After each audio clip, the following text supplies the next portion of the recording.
Kanalıma hoş geldiniz. Bugün sizlere orkide bakımına dair yine önemli püf noktalardan bahsedeceğim. Özellikle orkidelerimizin çiçek açabilmesi için sağlıklı yapraklara sahip olması çok önemli. Bugün özellikle orkidelerinizin yapraklarını hem hastalıklardan hem de böceklerden korumasına yardımcı olacak cevizden bahsetmek istiyorum. Ceviz çiçek bakımında nasıl kullanılır sizlere hemen göstereceğim. Elimde gördüğünüz üzere kabuklu cevizler var. Bu kabuklu cevizlerin içerisinde Pyrrolignanus asit var. Bu bir organik asittir. Özellikle güçlü bir antimikrobiyal ve antibakteriyel özelliği vardır. Ve eğer orkidelerinizde ya da evdeki çiçeklerinizde yaprak hastalıkları ve böceklenmeler varsa bunun için çok faydalı. Ben sadece cevizin kabuğunu kullanıyorum. 1 litre suyun içerisine cevizin kabuklarını koydum. Yaklaşık olarak 4-5 adet ceviz kullanabilirsiniz. Ya da elinizde artık içi çürümüş cevizler varsa bu şekilde tam da koyabilirsiniz. 1 litre suyun içerisine 5-6 adet cevizi koydum ve ocağın altını yakıp bunu 5 dakika kaynatacağım. 5 dakika kaynattıktan sonra çiçeklerimiz için kullanacağız. Kaynamaya başladı. 5 dakika kaynadıktan sonra altını kapattım. Şimdi bu cevizin artık suyunun soğuması için dışarı koyacağım. Yeterince soğuyan ceviz suyunu orkidelerimize gübre olarak kullanmak için yapmamız gereken önce süzmek. Hemen süzüyorum. Cevizi kabuklarından ayırıyoruz. Ceviz suyu içerisinde bol miktarda antioksidan ve antiviral asitler oluyor. Bunlar orkidelerimizin yaprakları için çok faydalı olacak. Bakın bu kadar bir su çıktı. Üzerine ben 1 litre su ekliyorum. Normal çeşme suyu. 1 litre su ekledikten sonra artık çiçeklerimiz için bu suyu verebiliriz. İki farklı yöntemden kullanacağım. Birincisi püskürtme kabının içerisine koyacağım ceviz suyundan ve bir de bardağın içerisine koyacağım. Bugün orkidelere yapraktan gübre vereceğiz. Yapraktan gübre vermenin birçok faydası var. Çok sık olmamak koşuluyla orkidelerinizi yapraktan gübreleme yapabilirsiniz.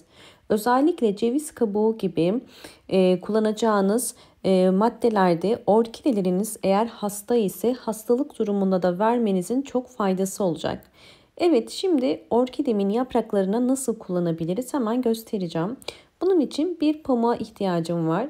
Bu şekilde hazırlamış olduğum suyum var. Bu suyu orkidemizin bakın yapraklarını sıkacağız. Gördüğünüz üzere orkide yaprakları zamanla bu şekilde tozlanabiliyor. Ya da orkide yapraklarının altında bizim göremediğimiz bir takım hastalıklar olabiliyor. Unlu bit ya da trips böceği gibi ya da bir takım mantar hastalıkları olabiliyor. Bu tarz hastalıklardan orkide yapraklarını korumak için ceviz suyunu kullanıyoruz. Ceviz suyu çünkü antioksidan özelliği sayesinde yapraklardaki hastalıkları ve böcekleri uzaklaştıracak ve orkidelerimizin özellikle hızlı bir şekilde iyileşip canlanmasına ve yapraklarının daha sağlıklı olmasına yardımcı olacak. Bu şekilde bakın hem orkide yapraklarının üstten sıkıyoruz hem de alt yapraklarını da mutlaka sıkmanız gerekiyor. Burada önemli olan orkideyi yapraktan su sıkarken yaprak aralarındaki suyun birikmemesi gerekiyor. Çünkü eğer yaprak aralarında su birikirse orkidede hastalıklara sebep olur. Bakın hemen bir peçeteyi koyup bu şekilde orkidenizi bir 5-10 dakika serin bir yerde bekletmeniz gerekiyor. Evet, şimdi kurumasını bekleyeceğiz. Ve ikinci önemli püf nokta ise bakın saksının üst kısmından da bu şekilde sıkabilirsiniz.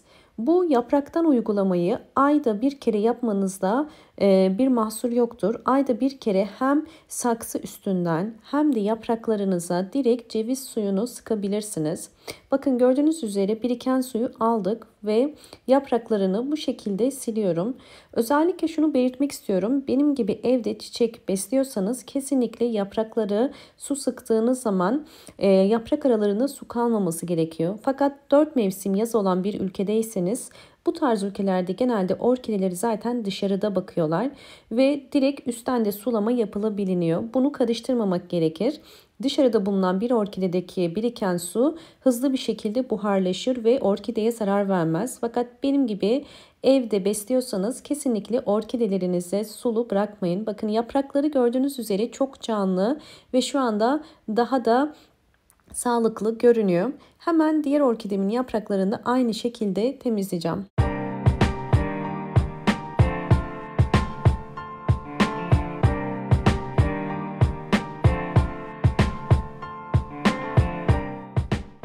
Evet, orkidemin yapraklarını güzel bir şekilde sildik ve gübreledik. Gördüğünüz üzere orkidemin yaprakları şu anda sağlıklı ve canlı gözüküyor. Orkidemizin yaprakları ne kadar sağlıklı olursa, üzerinde böcek ve hastalık olmazsa orkideleriniz o kadar hızlı bir şekilde çiçek dalı çıkarır. İkinci yöntem olarak hazırlamış olduğumuz suyumuz vardı. Bu suyu da orkide saksısına verebilirsiniz. Sadece 5 yemek kaşığı kadar bakın her bir saksıya veriyorum. Ceviz suyunu 3 ayda bir orkidelere vermeniz yeterli. Daha fazla vermeyin. Bunu vermemizin nedeni ise toprak içerisindeki bir takım böcekler ya da hastalıkların giderilmesine yardımcı olacak.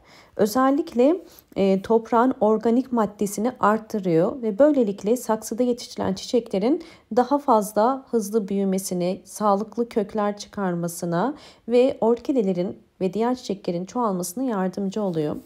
Bakın gördüğünüz üzere orkidelerim vermiş olduğum gübreler sayesinde bu şekilde bol çiçekliler.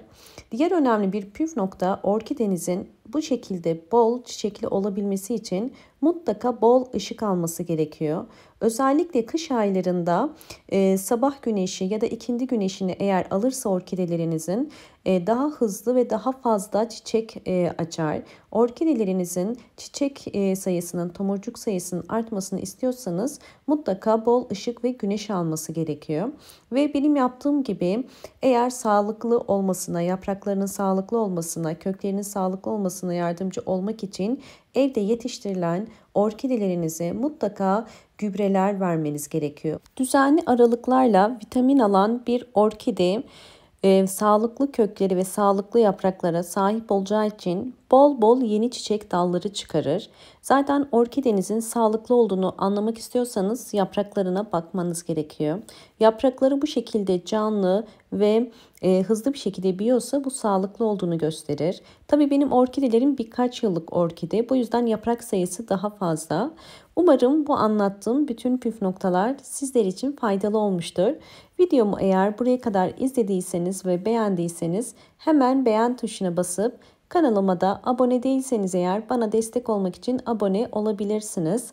Bol bol yorumlar yapıp yorumlar kısmını da sorularınız varsa sorabilirsiniz.